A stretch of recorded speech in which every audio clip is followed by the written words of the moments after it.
Hey everybody, welcome to another wonderful and awesome show of Drinks with Tiffani Beth. I am, of course, your host, your favorite wicked wild child, Tiffani Beth. And of course I'm enjoying a drink of deliciousness. And until that company pays me to be a sponsor of my show, I ain't gonna say, but it's crisp and it's delicious and it's Friday and thank Jesus. But tonight I have a really awesome show for you. Last week I had on the fabulous Alex Cord, and he's an author and he's an actor and he's an activist and he's an advocate and he's fantastic, and he kept mentioning this wonderful woman named Susannah. And I had this wonderful woman named Susannah on my show a million times, but I never put two and two together. Well, guess what? I have her on my show tonight because they're related. And I'm going to have her on my show tonight because she's also an author and an activist. And she's an activist for animals. She's an activist for literacy. And she's such a wonderful, wonderful woman. And I can't wait to bring her on so we can talk about her wonderful book and all of the wonderful projects and advocacy she's got going on. And her and Alex are definitely very close to my heart. So I'm excited to bring her on. Before we do that, just a couple of things. A shout out to Paranormal Hangover, to Mark and Lauren. They're having an event in April 10th through the 12th in Salem called Salem Con. If you're into the paranormal, John Zaffis is going to be there from Haunted Collector, Brian Cano from Haunted Collector, Dustin Perry from not Ghost Adventures, oops, sorry Dustin, from TAPS, Ghost Hunters. Gosh, there's a lot of celebrities going to be there. We're going to be there. Tammy, who does the show Sisterhood of the Women of the Paranormal, she's going to be there, and a bunch of wonderful other people, John Tobin. So you're going to want to come, you're going to want to join in the fun, and plus Salem is such a beautiful place. It's historic, it's a really interesting energy, and so I advise you to come. Again, that's April 10th through the 12th in Salem at the Nathaniel Hawthorne Hotel. For more information, you can go to www.dtmwickedradio.com and look over the Paranormal Hangover site. Just a quick shout out to a couple of sponsors. The Caring Coaching Center, if everybody wants to be better. So if you're looking to kind of better yourself and become a better you, go to www.thecaringcoachingcenter.com, read over what Karen offers, and then email her for a free 50-minute health history consultation. And what that will do, it will help her advise a plan and a program specifically fit to meet your needs. And that's what we need. We need something designed for us, not in general, but for us. And that's what she's going to do. So go to www.thecaringcoachingcenter.com. Also, Jackie Bowling, psychic, medium, clairvoyant. I'm not a big psychic fan. I got to tell you, I'm really, really not.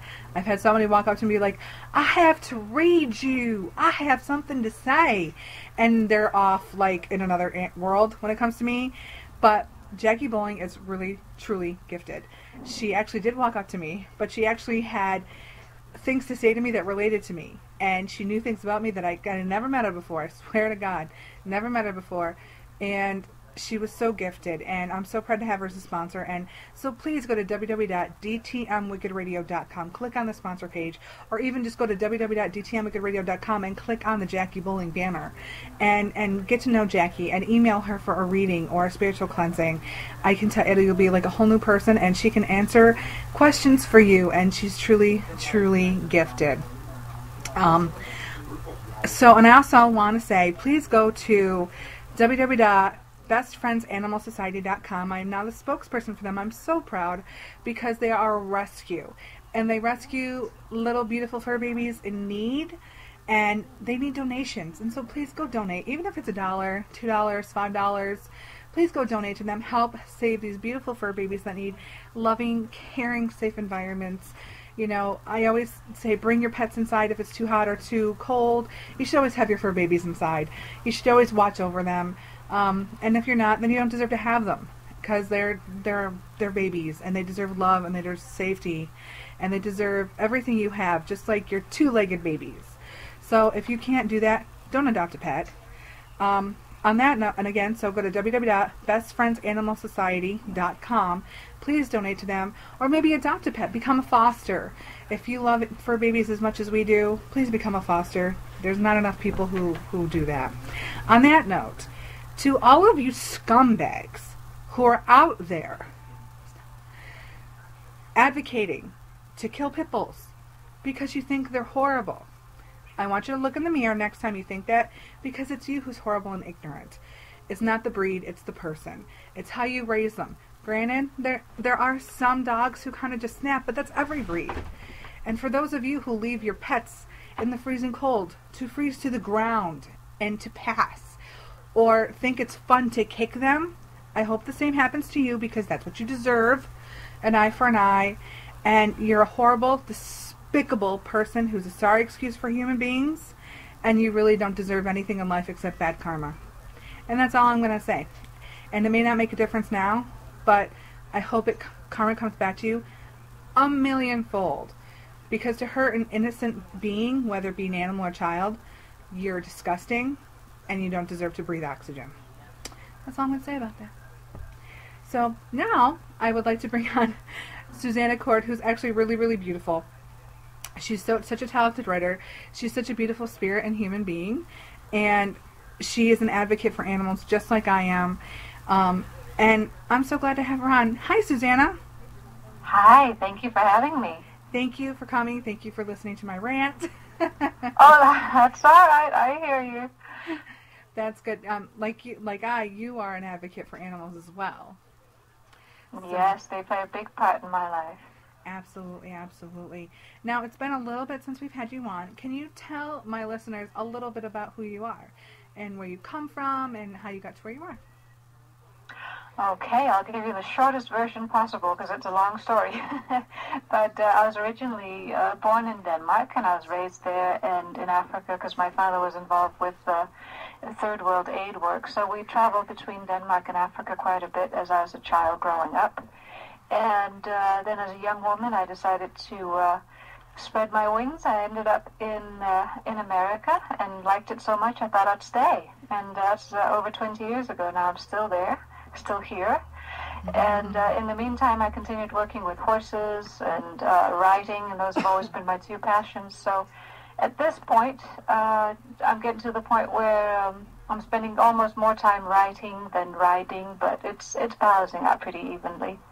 And those are really my two passions. I grew up on books and horses, and I'm continuing that way. Well, writing can be such a fantastic outlet. It can be an outlet for your romantic side. It can be an outlet for angst. It can be an outlet for any kind of creativity you think. And then your outlet becomes someone else's comfort or entertainment, which is fantastic, especially when people, can really, relate or pick up something from your art. And I love it. I think writing is such a fantastic way to just bring people together as well as kind of heal yourself. Absolutely, and there's no doubt that between horses and books, because I was a bookworm, as a child I spent as much time at the library as I did at the stables, and between the two my parents saved a ton of money on therapy. Not to mention, clothes and stuff, things I just wasn't that interested in because all I wanted was books and horses, So, of course, horses are expensive, so I probably in the end equaled or canceled each other out. But I was a much healthier individual for it, no two doubts about it.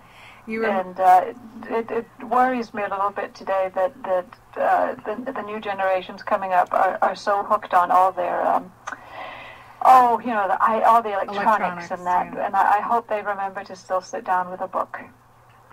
Yeah, you know what? You remind me of that meme, a bookaholic on the road to recovery, and then he goes, "Just kidding, I'm on the road to get another book." yeah, exactly. Exactly, that would be me. Yeah. But you're right. I mean, everybody, it's. I do health care for a woman with Alzheimer's, and sometimes her grandchildren who age range from like 8 to 18, they come over. The 18-year-old has a book. She's a bookworm. She loves books, and I'm like, yes, good. But her younger siblings are like, where's my iPad? Where's my iPhone? Where's this? I'm like, why don't you pick up a book? They're like, I have to play this game. Why would I do that? I'm like, oh my. Yeah, and they're missing out. They're really missing out because it's extraordinary the images that are created in your mind as you read a book and what it does for your brain and for your comfort levels.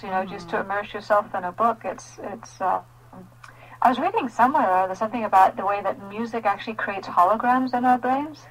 Something akin to holograms, and I'm such a lay person, that I could be completely misstating this, but That's what I remember. Was it something to do with how music actually created a holographic effect in our brains? And I tend to think that reading a really good book does the same thing.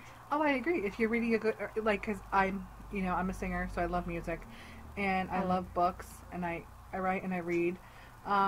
When you get really involved in something, whether it be a song or a book, it starts to play out like a movie in your head, you know, and it's the most fabulous thing, because then you become so connected to that book. Like, example, I love Harry Potter. I will go to my grave with Harry Potter flags. I love Harry Potter. And as you're reading the books, it just played out as a movie in your head. Like, I could see every scene, and I was so attached to that book. So when the series ended, I was like, now what am I going to do? Yeah, I know what you mean. Yeah, I felt the same way. I was completely hooked.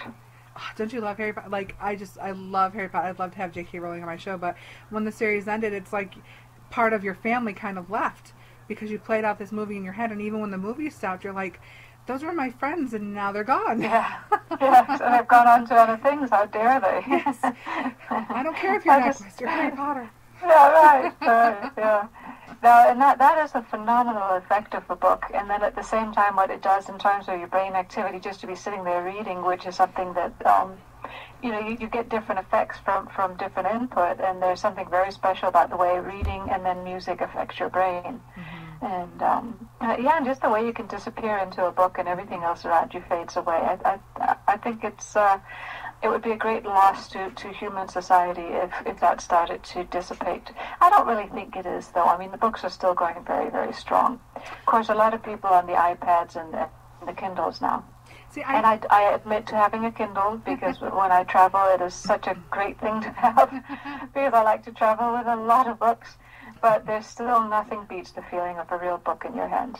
Exactly. Or I too have a Nook. My mom got me a Nook for Christmas a couple years back, and I love it. Because you can also play games on it. I'll be the first one when we travel. Like, it's find how many things. It's a little mindless place sometimes. But there's not, like, I love going to Barnes & Noble or bookstore, because the smell of the paper, the fresh books. Like, I'm sorry, the smell of a brand new book is better than the smell of a brand new car. And, like, you open the pages. Oh, absolutely. I'm with you there all the way. You open the pages and you're just like, and it's just, it's that high.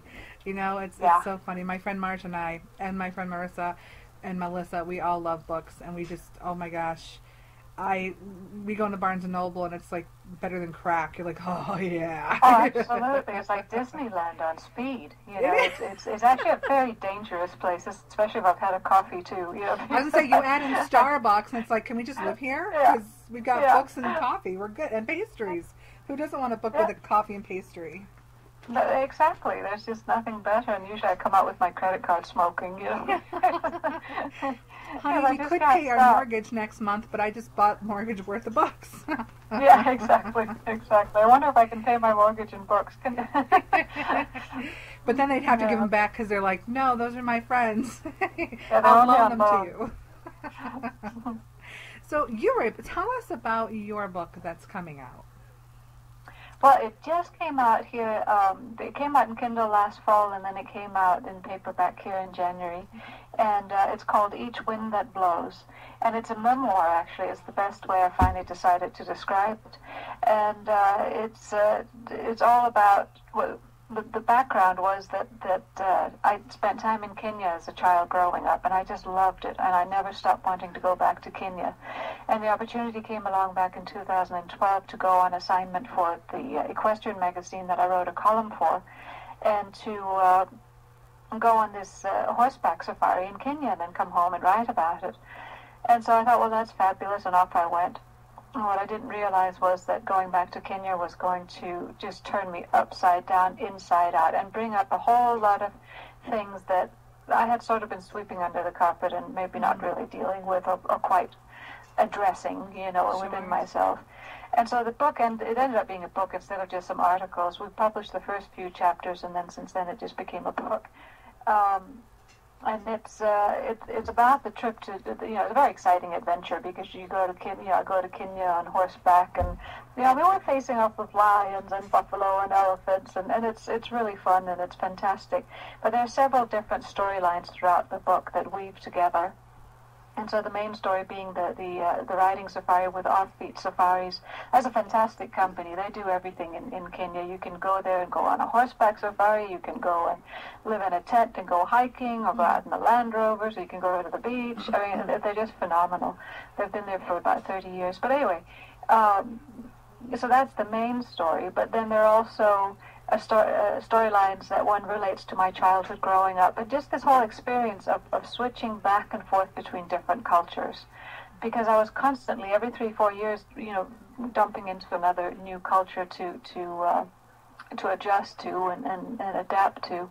And then there's a third storyline which revolves around the time of my mother's passing and how that affected me, and there's an overarching kind of red thread through the whole story that has to do with faith, and how do you come by it, and how do you lose it, and how do you get it back. And so there's really 3 main storylines and then an overarching theme of faith. And it's been out a few months now, and it's doing really well and getting some 5-star reviews, so I'm happy. That's awesome. That's awesome. Would you be willing or able to maybe read an excerpt from your book? Sure, I'd be happy to. That's great. Any excerpt you choose. Okay. How long do I have? You have as long as you want. I'll read you the prologue. How about that? Sounds good. Would you like me to do it right now? Please. Okay. All right. I can do that. So I just have to get a book out. Hang on one second. Here we go. I threw her for a loop. So this is the prologue to my book, Each Wind That Blows. March 2009. I have the house all to myself. My brother Christian and his family are all out for the day, attending their regular lives. I have only been back in Denmark a few days, still groggy with jet lag by noon. This weekend, my brothers and I will undertake the difficult task of clearing out our mother's house. We're all dreading it, but all determined to make the best of it, kindly and in peace with one another. Today lies before me empty and for the choosing. I will tend my mother's grave. First, a shower to wash the anxiety and restless night off me. As I undress, the dread in my belly at facing that piece of gravel and dirt by myself turns over again. It has only been 6 months since we buried our mother. Talking to her as I reach for the knob in the shower, I say I will be visiting her grave today, to please help me pick out some flowers from the nursery where I will stop on my way to the cemetery. I like to think she can hear me. The jet of cold water spurts out just as foreign voices echo through the empty house. Turning off the shower, heart pounding loudly in my chest, I listen closely. It's the television upstairs suddenly blared to life. Wrapped in a towel, I cautiously exit the bathroom, grab my phone, and climb the stairs, still breathing anxiously at the sudden intrusion into my solitude, mystified as how the television came to be on. There's no one there, only the television and a show about drug runners, something about an obscure connection between Somalia and Norway. I call my sister-in-law, Grit. Is there any reason the television would be on? No. Has it ever done this before? No. We both fall silent for a moment. Then we laugh. Must be your mother again, she says. We agree my mother has been adept at letting us know she's still around. Just little hints. Her earrings showing up in the most unlikely places in inexplicable ways. Half-dead plants bursting into bloom within hours. Words carved in wooden posts. That kind of thing. If she can manage all that, why wouldn't she turn on a TV? Nonetheless, I need more proof. Look, I tell the empty air. Thank you for letting me know you're here. But could you give me proof it's not just some weird technical glitch, please? I need a little more than this. I turn off the TV and wait. Nothing. Okay, I say. I'm hitting the shower, so anything else will have to wait until I'm done. I stomp down the stairs and into the shower, feeling oddly pleased with myself. Nothing like a little illusion of control to brighten your day. I have just barely stepped out of the shower when the television roars to life once more. Somehow, I am not surprised. Up I go again, toweling as I go. I step into the room just as the narrator waxes poetic about Nairobi, Kenya. Mount Kilimanjaro looms in stately presence on the screen. I'm stunned. I have heard all I need to hear. I turn off the television, eyes glistening. "Okay, Mom," I whisper. "Thanks. I got it." Actually, I won't really get it for another 5 years. Right now, I think it's just a reference to our shared past, and that is the heading under which I file it. I don't know it's also a hint as to where I'll find the key to my future. Oh, that's beautiful. Now, Thank you. in listening to that, I love the emotion. You can just tell that you've poured yourself so much into the book, figuratively and literally.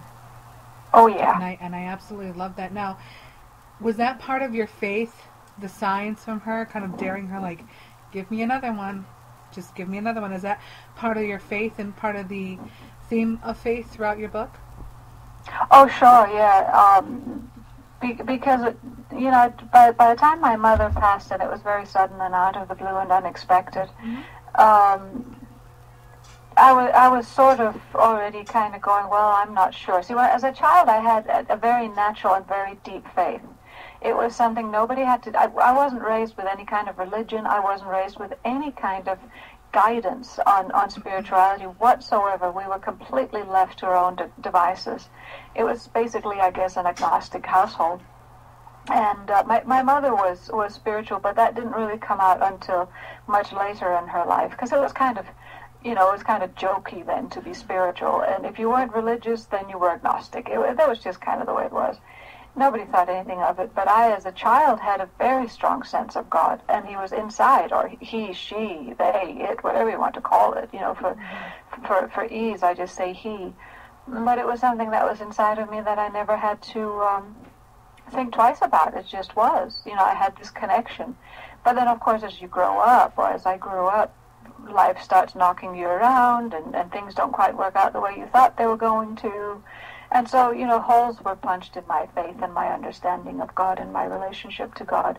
And by around the time my mother passed, I was sort of starting to really wonder about, well, maybe that was just in my imagination, maybe this. And yet there was always this deep desire to reconnect and to still believe. But really, by the time my mother passed, and by the time I then went 4 years later on this trip, it had gotten down to, well, I want to believe. I wasn't sure I believed anything anymore, but I wanted to believe. And the curious thing about my mother's death was that at the same time that it blew another humongous hole in my sense of spirituality, I don't even want to say my faith, but just my spirituality, my connection, it became very difficult for me to connect with anything spiritual. But by the same token, she made such a point of staying around.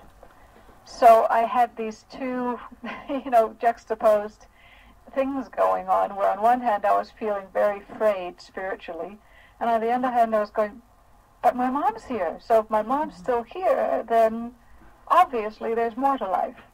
So the book explores that, and the conclusions I ultimately came to. What do you hope people walk away from your book with, other than learning more about you and the struggles and the paths that you faced and took? What do you hope that they come away with? I really hope that there's several things I hope they come away with. One is a deeper appreciation of nature, period, animals, nature, and this extraordinary planet that we've been handed. I really hope people that haven't been to Africa tell me they feel like they've been to Africa once they read my book. And they start to realize, if they haven't already, that we are all connected. We are connected to Africa. I don't care where in the world you are. You're connected to nature in other places. And what happens there happens here, one way or the other. So that's one thing, that I hope people come away having had a really fun trip to Africa, but also appreciating Africa and the extraordinary nature of Africa as something that even we that don't live in Africa should find worth preserving and doing what we can. Like, don't buy ivory, don't buy wildlife products, don't buy rhino horns, don't buy any kind of ivory. There's no such thing anymore as good ivory. Any piece of ivory represents a dead elephant that has probably been poached and killed in the most horrific way, maybe poisoned, maybe hacked to death with arrows and spears, or maybe shot. Maybe the tusks were hacked out before he was even dead. It's horrific what's happening. And we here can make a difference by signing petitions, speaking out, and not buying wildlife products like ivory. So that's one thing, but that's more the very serious part of it. I hope they come away feeling like they've had a real adventure, which is what people have told me. People have said this was like an adventure into Seoul as well as an adventure through Africa, and they feel like they've been to Africa. But I think most of all, what I hope people come away with is having been reminded that God is not something outside of us. God is inside of us, and God is everything. Mm-hmm. God is not just in everything. Everything is of God, including us.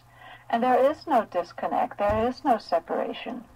And that was part of my big realization while in Africa, was coming home to that sense of, oh, God's not outside of me. God is inside of me. I am of God, and God is of me. Mm-hmm. And if people can come away feeling like they're reconnecting and remembering who they really are, because nobody talks about that and we're not being taught that, that would make my day. Then I'd feel like, mission accomplished. That's very awesome. It also sounds to me like your book is very relatable and could probably also help people through maybe dealing with things in their past, how you've dealt with it. Mm-hmm. Yeah. I would like to think so. I touch on, without going on and on about it, I touch on the things that troubled me growing up, the difficult challenges I faced, how I dealt with them, and what I learned from them. And how all of that is reflected through nature, actually, which was part of what brought the whole awakening, because I underwent an awakening on that trip to Africa. And part of what brought that around was seeing my inner struggles and struggles of humanity reflected in the life of the savannah. And just realizing, gosh, no matter where you are, somebody's going through something, everybody's going through something. And the only thing that's different are the circumstances. The emotions are the same in varying degrees and different mixes, So we're all the same, and yet we're all different. Mm-hmm. But everything is connected. We are all connected. And what is done to one is done to all of us. Absolutely. It's like the, in a very odd way, it's like the butterfly effect. Even though you don't think you're connected, what happens over there affects us over here. It's kind of like the butterfly effect in a way. Mm-hmm. I'm sorry, I couldn't hear you for a moment there. Oh, I'm sorry, I said, it's kind of like the butterfly effect in a way. Yes, absolutely. In fact, at one point in my book, I mentioned that, the butterfly effect. And I say something to the effect of, if the effect of a butterfly's, it's right here, I say, if the whisper of a butterfly's wings in the rainforest in Brazil might ultimately determine the course of a tornado in Texas, what effect might the final fall of the largest land mammal in the world have on that world as we know it? Because it's been well researched. I think it's been well represented that little bitty things in faraway places lead to great big changes in other faraway places. And we can't ignore what's happening around the world. Oh, absolutely not. We can, but to our own peril, at our own risk. Oh, I agree. And that statement, it can be very broad, considering what we're dealing with ISIS.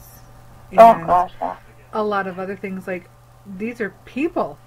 These are people, and these are people doing horrible things. And the people who have lost their lives, it should affect us deeply. If you just turn a blind eye for it, and it's like the government. Like, we just pray to God that the government doesn't go, it can't really bug us. We're protected. Yeah.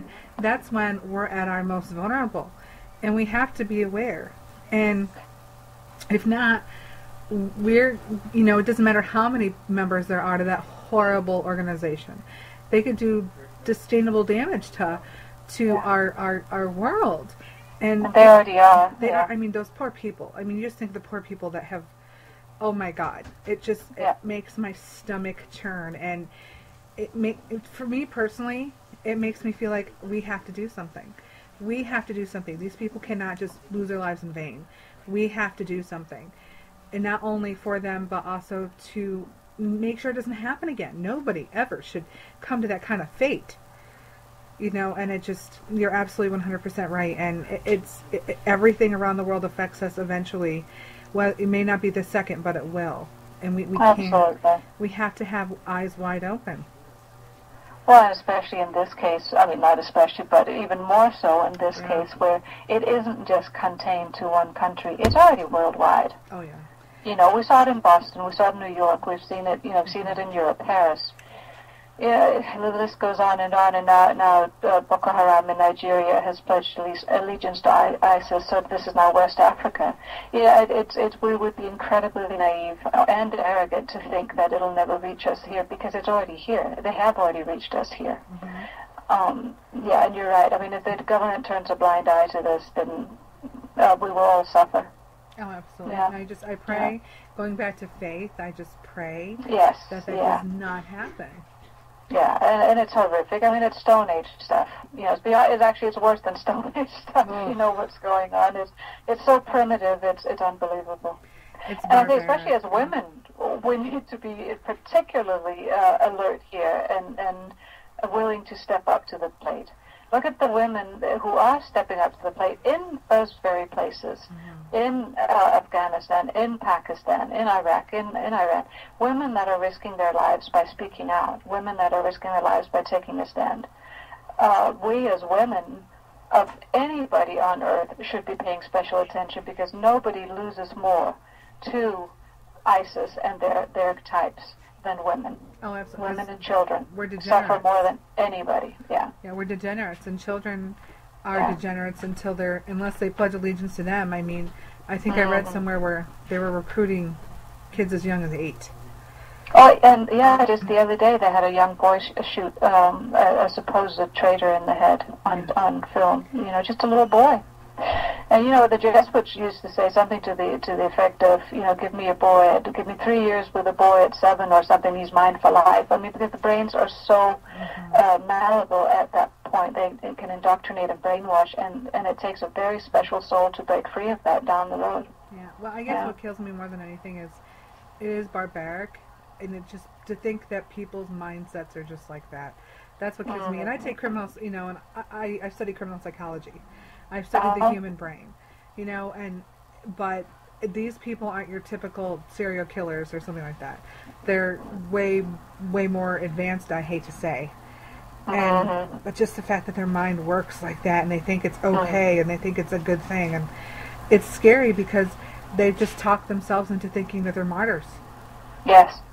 And so it's crazy. So, if your book can bring that to light, like, hey, pay attention to not just your environment, but the environment in which surrounds you. Even if it's not within a mile radius, the environment is our universe. I hope people take that and take it to heart. Yeah, and it applies to anything. Like you said, it applies to ISIS, it applies to nature, it applies to our environment, it applies to you name it, and it does end up applying to all of us. So, yes, those horrible people who abuse animals and think they should be put down, or abuse children and things like that. I hope one day, and soon too, that will come to an end. But you never know. No, you never know. But we can pray, we can hope, and we can speak out and do what we're capable of, even if it's just paying attention.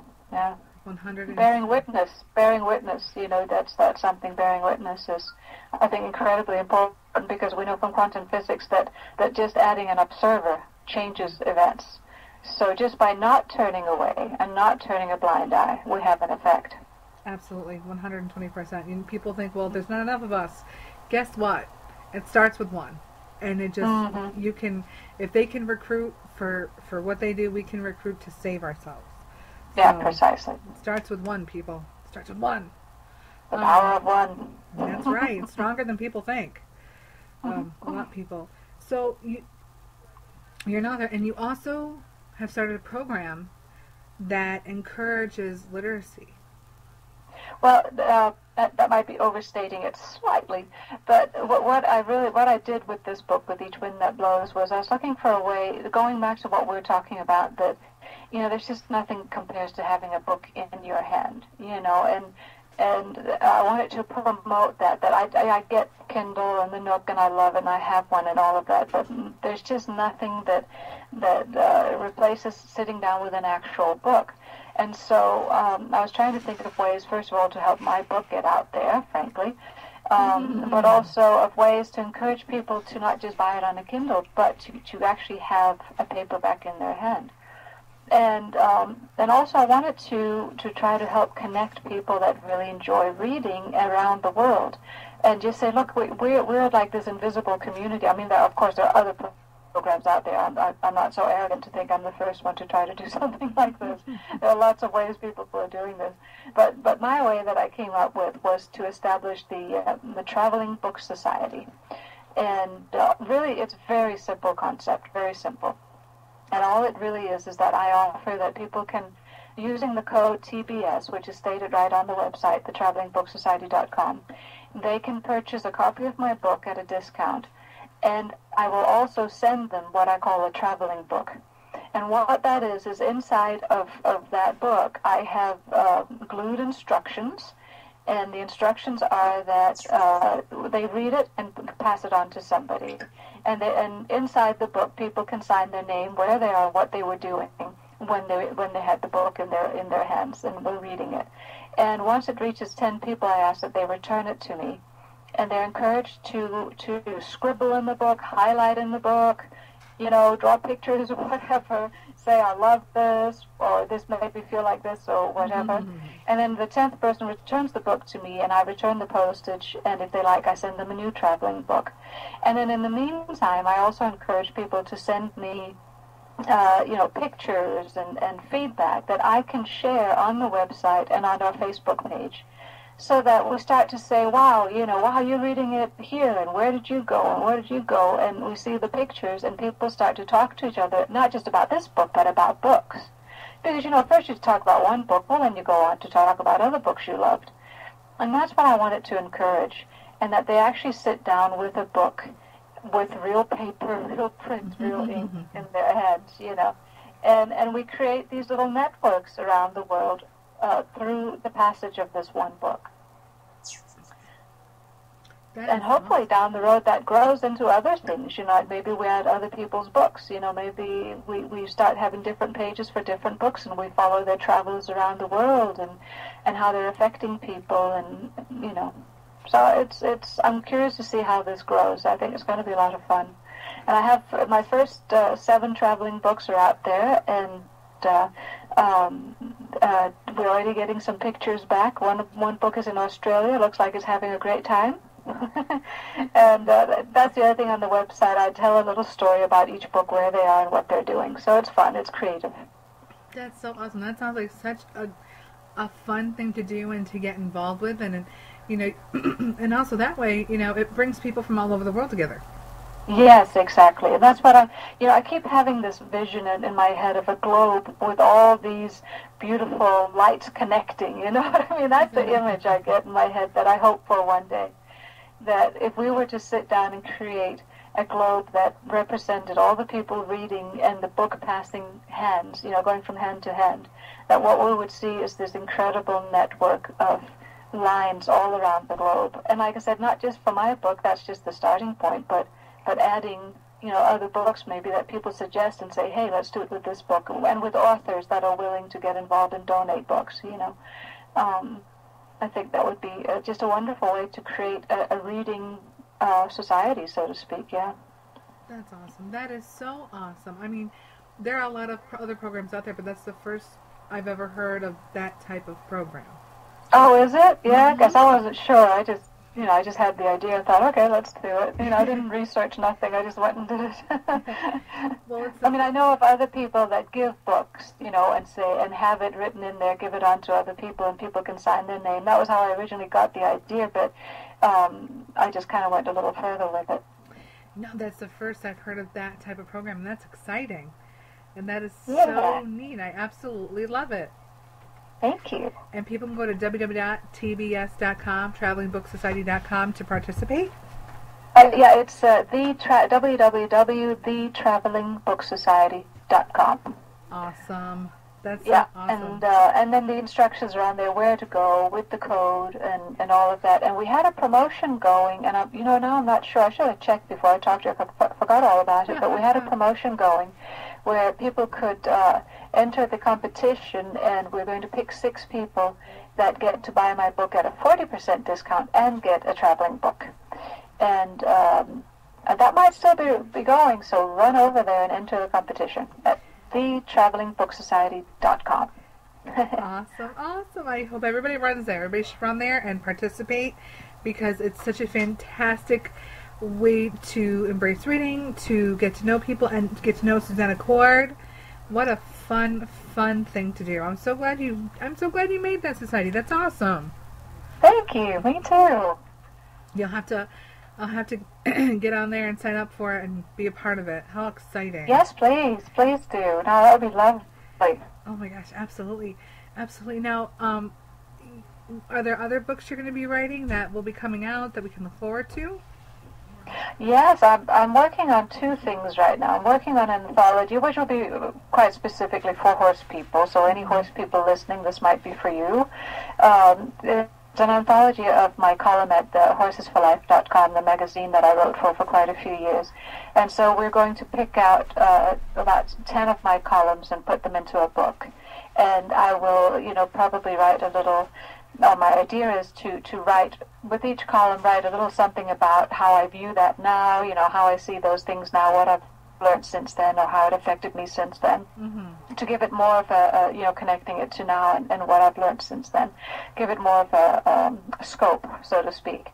So that's one thing. And then I'm working on and I've been working on that. I think I was working on that last time I talked to you too. Mm-hmm. But I've been so busy with each wind that blows, I haven't gotten to put that much work into it. But I'm working on a short story that may turn into a very long short story or a short novel. I'm not sure yet which. But it's a fun concept, and I'm enjoying that a lot. It's fiction. I needed to write a piece of fiction now.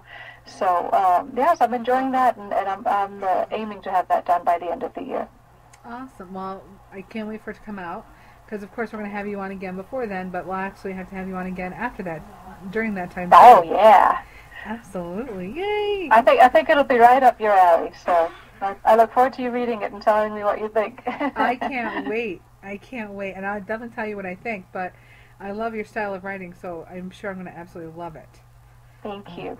You're so welcome. Now, you love horses and you love animals, and you're kind of an animal advocate as well.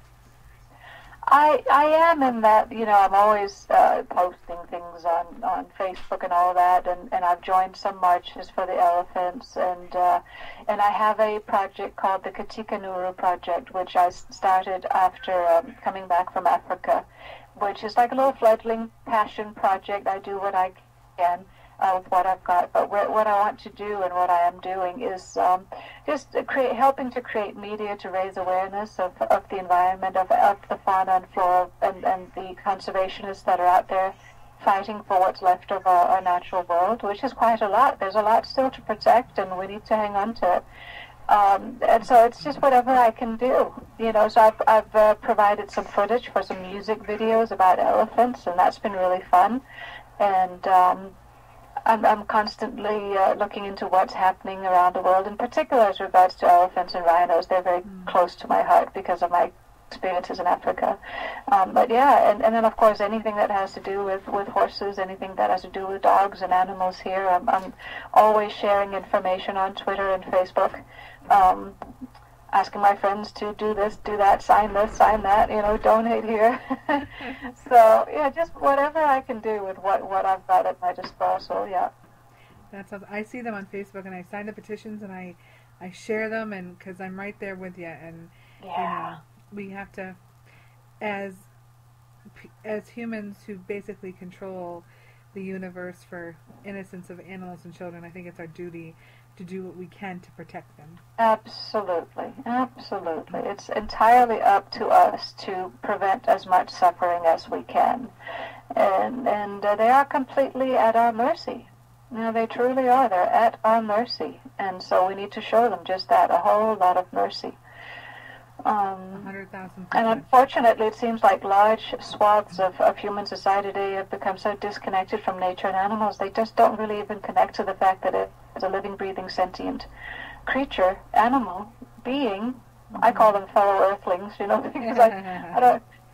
You look in their eyes. There's somebody home, They are. That's why I call them beings. Alex and I discussed this last week because we were discussing horses, and he was telling us about the wonderful program with horses that you guys take part in and speak for. And I was telling him about Doris Roberts' charity called Ranch Hand Rescue, where they take in horses and animals to rehabilitate them, and then they use them. I wouldn't say use them, but I guess it's the only word. Yeah, I know what you mean. They use them as a therapeutic tool for children of rehabilitation of special needs, or children who've gone through such a hard life that are trying to overcome some terrible obstacles. And so they're used as a therapeutic tool, which people are used as a therapeutic tool too. So I was telling him about them, and I said, I don't want to use the word creature. They're beautiful beings, because that's what they are. They're beings. They're fantastic. And I told him a story about how we have a horse farm here, and I can't remember. I think it's Happy Valley Horses, actually, now that I think about it.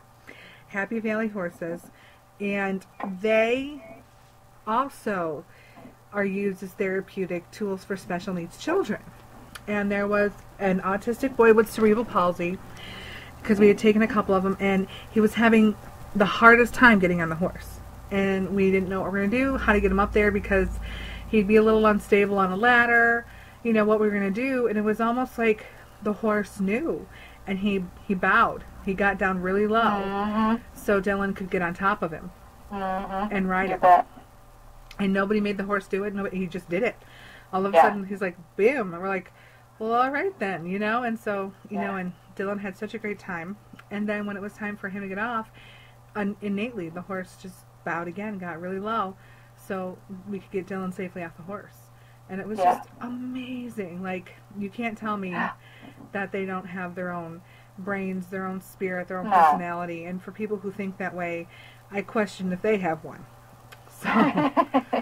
But, it's what we've been taught for generations, that animals are without soul, that they're without awareness and consciousness. It's what we've been taught for generations upon generations, because it was a way of, first of all, religiously, it was a way of separating ourselves from the rest of nature and feeling advanced and above nature. And secondly, for science, it was a way of separating ourselves and saying apart from anything else, it's okay for us to do these experiments on them and cause them pain and suffering, because they don't feel it anyway. They're not smart enough to feel it and understand it. But, of course, at this point, the tides are turning. I mean, science itself has done a complete 180 in the last few years. I don't know if you're aware of this, but in July of 2012, a group of scientists got together, including Stephen Hawking, and they wrote out a declaration called the Cambridge Declaration of Consciousness, and they all signed it, again, including Stephen Hawking, was really the figurehead, I guess, on that, one could say, most well-known of all of them, declaring that all animals have consciousness, awareness, because neuroscience has shown that beyond a shadow of a doubt at this point, that, for example, all mammals that have the same type of brain structure to ours, to a great degree, most of them just don't have the cortex, but they have the reptilian and the mammalian brain. And they've shown, beyond a shadow of a doubt, they have all the same centers for emotion and awareness that we do.